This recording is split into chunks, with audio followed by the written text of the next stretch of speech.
আবার একটা নতুন রেসিপি নিয়ে তোমাদের মাঝে চলে এলাম।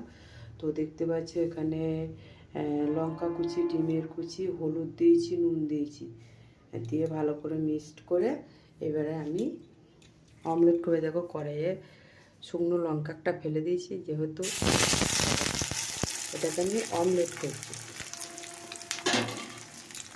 তো দেখো এখানেও তেল দিয়ে দেওয়া হয়েছে কড়াইয়ে। তো তোমরা দেখতে থাকো। দেখো পেঁয়াজ কুচি, তো পেঁয়াজ কুচিটা দিয়ে দিই, দেখতে পাচ্ছ। তো পেঁয়াজ কুচি দিয়ে দিয়েছি। তো এদিকে ডিমের অমলেট হচ্ছে। তো এরকম এখানে 1 চামচ লঙ্কার গুঁড়ো নিলাম, আর হলুদে দেওয়া আছে, জিরে গুঁড়ো নিলাম, ঠিক আছে। আর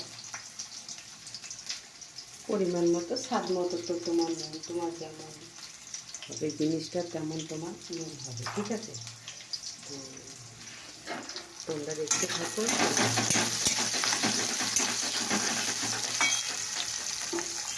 দেখো এটাও এখন হচ্ছে, তো এর সঙ্গে একটু জল অ্যাড করতে হবে। তো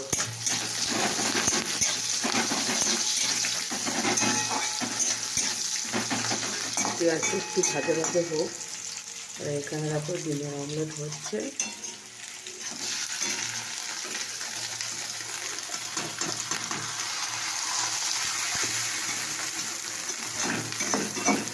যাই হোক আমাদের একটু খাটিয়ে দেবো, কারণ একটা দিক পোড়া পোড়া ভাব হয়েছে, যেহেতু কমানো ছিল, তো তার জন্য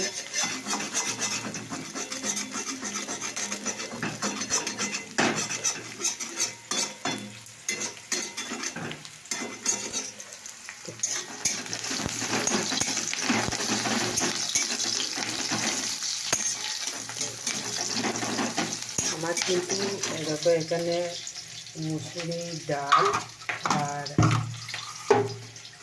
আলু তোমার করা আছে, সেদ্ধ করা আছে। এগুলোকে আলু দিয়েছি, আর এটা তো দেওয়া হচ্ছে।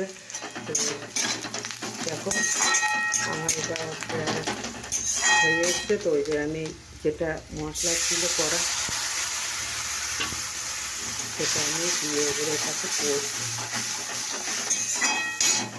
তো দেখো বন্ধুরা, এখন অমলেট হয়ে গেছে। তো এরকম আমি তার সাথে আর এখানে দেখো মশলাও হয়ে গেছে কষা। এরকম আমি ডাল আলু সেদ্ধটা দিয়ে দিচ্ছি।